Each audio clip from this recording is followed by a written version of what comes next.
दोस्तों क्या आपने कभी सोचा है कि कैमरे का लेंस तो गोल होता है लेकिन जब इसे कोई पिक्चर वगैरह बनाई जाती है तो वो स्क्वायर शेप में क्यों बनती है। और क्या आप जानते हैं कि अंधे लोगों की बिनाई को वापस लाने के लिए डॉक्टर्स आखिर करते क्या हैं। प्लस क्या आपको पता है कि एक जुगनू के अंदर बगैर बिजली के ये रोशनी कैसे पैदा हो जाती है। वेल आज की इस वीडियो में मैं आपको ऐसी चीजों के बारे में बताऊंगा जिन्हें हम रोज देखते तो हैं लेकिन इनका असल पर्पस कोई नहीं जानता। तो शुरू करते हैं अपना काउंटडाउन।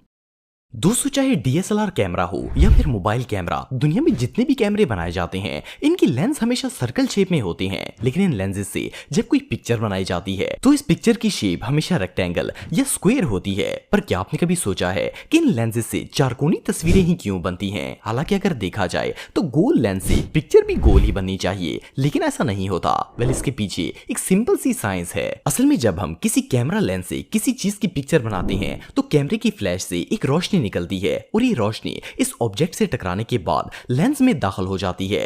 इसके बाद कैमरे का लेंस इस रोशनी को बेंड करके इसकी इमेज सेंसर पर डालता है जिससे तस्वीर बन जाती है। दरअसल कैमरे का लेंस तो गोल होता है लेकिन इस गोल लेंस के अंदर जो इमेज सेंसर होता है इसकी शेप स्क्वायर होती है। इसलिए जब इन कैमरों से कोई पिक्चर वगैरह बनाई जाती है तो वो हमेशा स्क्वायर या रेक्टेंगल शेप में बनती है। ये फैक्ट रियली बहुत इंटरेस्टिंग है।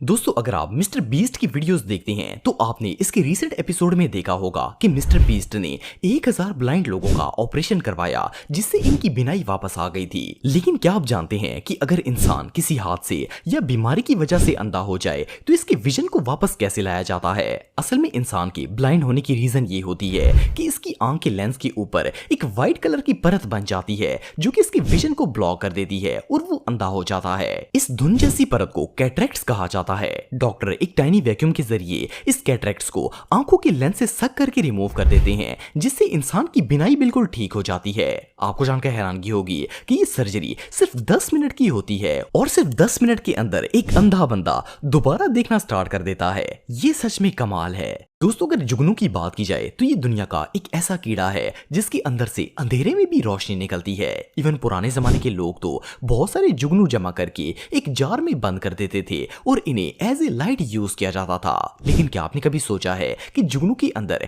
ये लाइट आखिर पैदा कैसे होती है। वेल फायरफ्लाइज की बॉडी में लूसीफेरन नाम का एक केमिकल मौजूद होता है। ये एक ऐसा केमिकल है जो ऑक्सीजन के साथ रिएक्ट करके रोशनी को पैदा करता है। फायरफ्लाइज के जिस्म में सांस लेने के लिए फेफड़े मौजूद नहीं होते इसलिए वो ऑक्सीजन को अपने पेट के निचले हिस्से में स्टोर कर लेती हैं। सो जैसे ही वो सांस लेने की कोशिश करते हैं तो वो स्टोर शुदा ऑक्सीजन लूसीफेरन के साथ मिलकर लाइट को प्रोड्यूस करना स्टार्ट कर देता है। सो जुगनू जैसे ही सांस लेता है तो रोशनी खुद ब खुद प्रोड्यूस हो जाती है। ये नेचुरल फिनोमिना वाकई में देखने लायक है। दोस्तों आप सबने एक बात नोट की होगी कि दुनिया में कई प्लेन्स ऐसे होते हैं जिनके विंग्स एंड से कर्व्ड होते हैं। वैसे तो ये विंग्स फ्लैट शेप में भी बनाए जाते हैं लेकिन अक्सर प्लेन्स में विंग्स किनारों से मुड़े होते हैं। पर क्या आपको पता है कि इन्हें इस तरह क्यों बनाया जाता है। वेल इसकी एक बहुत ही इंपॉर्टेंट रीजन होती है। असल में जब प्लेन हवा में उड़ता है तो इन विंग्स के किनारों पर हवा का प्रेशर सबसे ज्यादा होता है। प्लेन के विंग्स इस हवा को क्रॉस करने के लिए काफी ज्यादा एनर्जी लगाते हैं जिससे फ्यूल ज्यादा खर्च होता है। लेकिन अगर इन विंग्स के किनारे मुड़े हुए हों तो ये हवा के प्रेशर को इजीली कंट्रोल कर लेते हैं और इस तरह प्लेन के इंजन को कम पावर लगानी पड़ती है और ढेर सारा फ्यूल भी बच जाता है। दोस्तों आप में से जिन लोगों ने प्लेन का सफर किया है इन्होंने एयरपोर्ट सिक्योरिटी को सामान चेक करवाते हुए एक बात नोट की होगी कि आपको लैपटॉप और इस तरह की दूसरी डिवाइसेस हमेशा बैग से बाहर निकाल कर स्कैन करवानी होती हैं, जबकि आप बाकी सारा सामान बैग के अंदर रखकर भी स्कैनर में डाल सकते हैं। लेकिन लैपटॉप वगैरह को हमेशा विदाउट बैग ही स्कैन किया जाता है। वेल क्या आपने कभी सोचा है कि एयरपोर्ट सिक्योरिटी वाले ऐसा क्यों करते हैं। असल में लैपटॉप और इस तरह की दूसरी डिवाइसेस को अलग स्कैन करने की एक खास रीजन होती है। दरअसल लैपटॉप और दूसरी डिवाइसेस माइक्रो कंपोनेंट से मिलकर बनाई जाती हैं और अगर वो बैग में मौजूद हो तो इन माइक्रो कंपोनेंट्स को प्रॉपर्ली स्कैन नहीं किया जा सकता। इवन अगर इनके अंदर कोई वेपन वगैरह भी छुपा ली जाए तो इसे भी प्रॉपर्ली स्कैन नहीं किया जा सकेगा। इसलिए इन्हें बैग से निकालकर प्रॉपर्ली स्कैन किया जाता है ताकि कोई इल्लीगल और हार्मफुल चीज स्मगल ना हो सके। दोस्तों अगर आपको स्पेस वीडियोस देखने का शौक है तो आपने एक बात नोट की होगी कि जब एस्ट्रोनॉट्स को जमीन से स्पेस में भेजा जाता है तो इन्हें ऑरेंज कलर का सूट पहनाया जाता है और जैसे ही वो स्पेस में पहुंच जाते हैं तो वो व्हाइट कलर का सूट पहन लेते हैं। लेकिन क्या आपको पता है कि स्पेस मिशंस के लिए ज्यादातर इन दो कलर्स को ही क्यों प्रेफर किया जाता है? वेल इसकी एक खास रीजन होती है। फर्स्ट ऑफ ऑल तो अगर ऑरेंज सूट की बात की जाए तो एस्ट्रोनॉट्स को ये कलर इसलिए पहनाया जाता है कि अगर किसी वजह से स्पेस रॉकेट क्रैश हो जाए और एस्ट्रोनॉट समुद्र के अंदर गिर जाएं तो इन्हें ढूंढकर रेस्क्यू करने में आसानी हो, क्योंकि ऑरेंज ऐसा कलर है जो पानी में वाज़ेह तौर पर नजर आ जाता है। सेकेंडली स्पेस में इंटर होने के बाद व्हाइट सूट इसलिए पहना जाता है क्योंकि व्हाइट कलर सोलर रेडिएशंस को जिस्म के अंदर दाखिल होने से रोकता है। इससे एस्ट्रोनॉट्स के जिस्म पर सूरज की हार्मफुल रेज नहीं पड़ती और वो आसानी से वहां अपना काम कर सकते हैं। दोस्तों आप सब जानते हैं कि जब भी कोई प्लेन टेक ऑफ होता है तो क्रू मेंबर्स जबरदस्ती तमाम पैसेंजर्स के सेल फोन्स को स्विच ऑफ या फ्लाइट मोड पर करवा देते हैं। खैर प्लेन में ये बात तो बताई जाती है कि मोबाइल यूज करने से पायलट को कम्युनिकेशन प्रॉब्लम हो सकती है, लेकिन आखिर मोबाइल कैसे प्रॉब्लम क्रिएट कर सकता है ये मैं आपको बताता हूँ। असल में हमारा मोबाइल इस तरह डिजाइन किया जाता है कि ये हर सिग्नल टावर से मुसलसल सिग्नल्स को रिसीव करता रहता है ताकि नेटवर्क बरकरार रहे।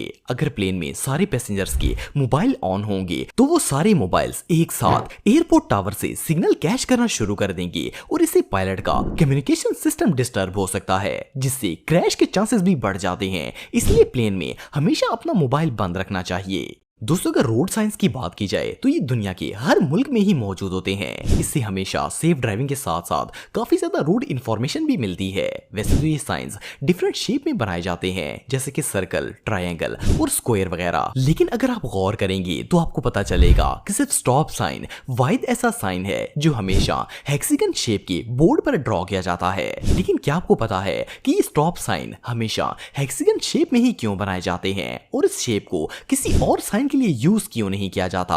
असल में जब साइंस सिस्टम इजाद किया गया था तो मुख्तलिफ साइंस के लिए डिफरेंट शेप के बोर्ड्स बनाए जाते थे, जैसे कि जनरल इंफॉर्मेशन के लिए स्क्वायर शेप यूज की जाती थी और खतरे वाली जगहों के लिए सर्कल शेप के साइन बनाए जाते थे। लेकिन कंप्लीट स्टॉप के साइन को सबसे यूनिक रखना जरूरी था ताकि लोग इसे दूर से ही पहचान के अपनी गाड़ियों को रोक सकें। इसलिए इसे यूनिक बनाने के लिए हेक्सागन शेप यूज की गई ताकि लोग दूर से ही हेक्सागन शेप को देखकर समझ जाएं कि वहां स्टॉप साइन है और वो अपनी गाड़ी को रोक लें। दोस्तों इंसान की फितरत है कि जब वो इमोशनल होता है तो रोना स्टार्ट कर देता है और जब भी कोई बंदा रोता है तो इसकी आंखों से पानी आता है। लेकिन क्या आपने कभी सोचा है कि रोते वक्त हमारी आंखों से पानी आखिर आता क्यों है? वेल असल में हमारी आंखों की ऊपर वाले हिस्से पर खास किस्म के ग्लैंड्स मौजूद होते हैं जिन्हें टीयर ग्लैंड्स कहा जाता है। टीयर ग्लैंड्स की खास बात यह है कि इनसे हर वक्त पानी निकलता रहता है, चाहे आप रो रहे हो या नहीं। इन ग्लैंड से मुसलसल पानी निकलता है और कभी भी बंद नहीं होता। वैसे तो ये पानी हमारी आंखों को साफ करने के लिए निकलता है और इसकी मिकदार पूरे दिन में बहुत ही कम होती है, इसलिए हमें महसूस नहीं होती। लेकिन जैसे ही हमारे ब्रेन के इमोशनल सेंसर एक्टिवेट होते हैं तो इन ग्लैंड से खुद ब खुद